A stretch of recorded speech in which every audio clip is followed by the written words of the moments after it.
We often hear about military hardware, the specs, the capabilities on paper. But what happens when these cutting-edge technologies actually face off in real combat? Exactly. And recently, there was this brief but apparently quite intense 4-day clash between India and Pakistan. It gave analysts a pretty rare window. A rare window into seeing how these systems perform under, well, actual fire. Yeah, it wasn't just, another border incident. For anyone following military tech, this was a big deal. A chance to observe weapons from Russia, France, China, maybe even the US, all operating in a live scenario, a real proving ground. Okay, so for this deep dive, we're not going to give a blow-by-blow of the whole conflict. Instead, we want to zero in on something specific. Right. The aerial battle, the one reported on the night of May 6th, stretching into the early morning of the 7th. And the scale of it is what really grabs you, isn't it? The claims were pretty staggering. Uh-huh. Massive numbers being talked about. Some reports were suggesting, 75 to 80 Indian jets and maybe over 50 Pakistani aircraft, Yeah. all in the same airspace, potentially engaging. That density of modern fighters, it's something else.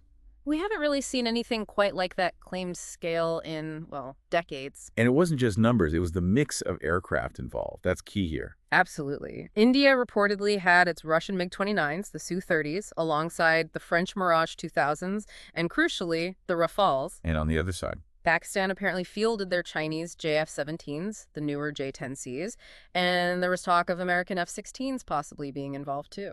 so this sets up a really interesting scenario. Potentially the first time Chinese fighters went up against, top-tier Western platforms in actual combat. And that seems to be the significance, yeah.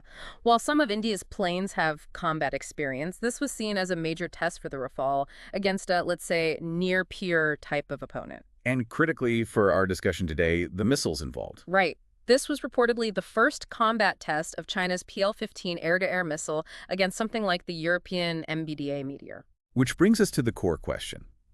What can this reported engagement tell us about these key technologies, specifically this PL-15 versus Meteor matchup?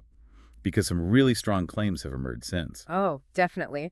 After the conflict, we saw Chinese military bloggers really pushing a narrative, calling the PL-15 an undisputed winner. An undisputed winner.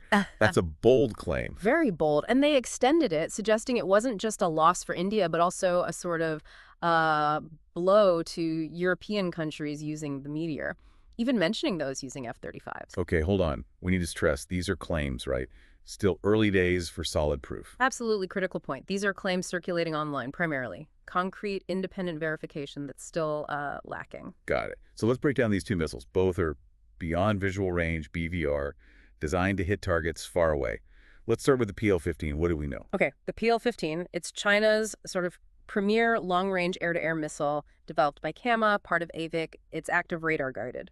Meaning its own radar takes over near the target. Exactly, and it's got some interesting features. A dual-pulse rocket motor. Think of it like having two bursts of speed. It makes it harder to dodge, I imagine. Potentially, yes. Harder to predict its energy state. It also uses an ESA radar seeker. That's active electronically scanned array. More resistant to jamming, more capable scanning. That's the idea. Big advantage in modern electronic warfare. Plus, it has a two-way data link, so the launch aircraft can potentially update the missile's target info mid-flight. Sounds advanced. What about the performance stats we hear about? Speed, range. The claims are pretty impressive. Top speed around Mach 5, operational range. Figures like 200 to 300 kilometers are often cited for the standard version. 300 kilometers, that's huge. It is. It's designed for aircraft like the J-20 stealth fighter, the J-10C, J-16, JF-17 Block 3. The J-20 currently carries 4 internally, but there's talk of versions with folding fins to potentially carry 6. And there's an export version, too. Yes, the PL-15E. Claimed range on that one is shorter, around 145 kilometers, more in line with other modern missiles on the export market. Okay, that's a good overview of the PL-15. Now let's switch to India's main BVR weapon on the Rafale, the MBDA Meteor. What makes it special? The Meteor, widely seen as, one of the best in the world. Its absolute standout feature is the propulsion. It uses a ramjet engine. Okay, so not a traditional rocket motor that burns out quickly. Precisely. A ramjet sucks in air and burns fuel continuously as long as it's moving fast enough. This lets it maintain high speed much, much deeper into the engagement. And that leads to this no escape zone concept. Exactly. A much larger no escape zone, or NEZ. It's carried by India's Rafales, which can actually carry both Meteor for long range and Mica missiles for shorter ranges. Versatile loadout. So how does Meteor compare to the PL-15 on range and speed, based on what's publicly known? Well, Meteor's range is often quoted as, say, 100 to 200 kilometers. Speed is over Mach 4, so if you compare it to the export PL-15E, the ranges look somewhat comparable. But against the standard PL-15 with that claimed 200-300-kilometer range, Then the standard PL-15 appears to have longer legs, yes. But, and this is a big but, it's about sustained speed and energy. the ramjet advantage again. Right. The PL-15, being solid fuel, might hit a higher peak speed initially, but it will bleed energy faster. The Meteor's ramjet keeps pushing it at high speed for much longer. That translates directly to that larger no-escape zone. Can you explain that NEZ a bit more? Why is it so crucial? Sure. Imagine a bubble around the target aircraft. If the missile enters that bubble, the target probably can't kinematically defeat it no matter how hard it maneuvers. The missile just has too much energy and agility left. And Meteor's NEZ is particularly large. MBDA claims it's over 60 kilometers, generally considered the largest for any operational air-to-air missile today. And that's down to the ramjet. It gives it endurance, the ability to adjust thrust, maintain maneuverability right to the end. So it's not just about maximum range, but effective range and end-game performance. Exactly. It's like a small, very fast cruise missile almost, with smart thrust control. That's why you hear about the worldwide Meteor fan club.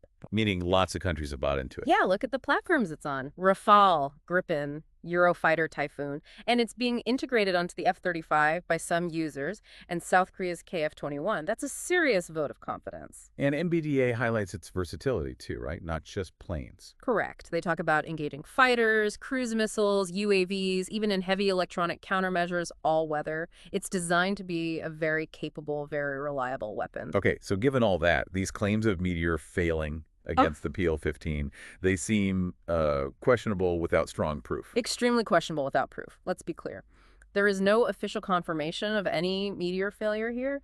Western analysts, outlets like Reuters, they all point out the details are incredibly murky. And the manufacturers, I mean, DDA, assault. silence, which is entirely expected given the sensitivity. The failure story seems to trace back mostly to Pakistani commentators and some unverified social media chatter. So, classic information warfare, potentially. Claims swirling in the fog of content. It certainly has that appearance. We need to be really cautious. And look, even if, hypothetically, one missile didn't perform perfectly in one specific instance, which again is unproven, MBDA is a huge portfolio, it wouldn't automatically mean the missile system itself is flawed. Always important to consider the source and the lack of solid evidence. Did we get any counter-narrative from the Indian side? Well, the Eurasian Times did report something interesting, an anonymous quote attributed to a retired senior Indian Air Force official. Oh, what did they suggest? They suggested that maybe the Pakistani Air Force didn't actually shoot down any Indian aircraft during this specific period, which, if true, would obviously undermine the claims about PL-15 and J-10C's successes entirely. Kind of throws the whole narrative into question, doesn't it? It does. When this official was asked directly about potential IAF losses during something called Operation Sindoor, possibly a code name for the Indian side's actions, the response was just, wait for the official announcement. More uncertainty then. Okay, let's try to pull out some key takeaways for our listeners, especially those, maybe studying for UPSC exams or just keenly following geopolitics and defense tech. What should they keep in mind? First, evaluating weapons in short conflicts is really, really hard. There are so many variables. Pilot skill, tactics, electronic warfare, rules of engagement, sheer luck sometimes. It's not just missile A versus missile B in a vacuum. Right, context is everything. Second, this PL-15 versus Meteor debate, it's clearly ongoing, and definitive answers based on this specific event are just not available yet. Treat all claims, especially the dramatic ones, with skepticism. Look for verification from multiple credible sources. And third, this event, despite the murkiness, does provide valuable real-world data points, even if preliminary. For military planners and analysts, seeing these systems operate, even with limited information, is important. and for you listening, especially if you're focused on UPSC or international relations, understanding these tech nuances, the claims and counterclaims, it's crucial for grasping modern military balances and, well, the complexities of strategic affairs. Absolutely. It ties directly into understanding national capabilities and the evolving defense landscape. Okay, so to wrap up this deep dive, we looked at that reported pretty massive aerial battle during the recent India-Pakistan tensions. We focused on the missile tech, specifically the Chinese PL-15 versus the European Meteor. We examined their technical features. The PL-15's claimed long range and dual pulse motor, the Meteor's ramjet and large no escape zone, and we discussed the conflicting, unverified claims about how they actually performed against each other. Which leaves us with a final thought, a question for you to think about. Based on everything we've discussed, what do you think really determines how effective an air-to-air missile is in actual combat? Is it purely down to the tech specs, range, speed, seeker head? Or do other factors play an equal, maybe even bigger role?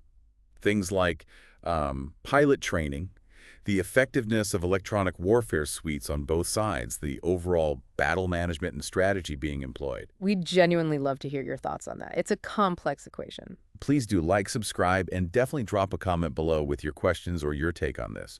Remember, our discussion today drew heavily on reporting from the Eurasian Times, so check them out if you want to explore further.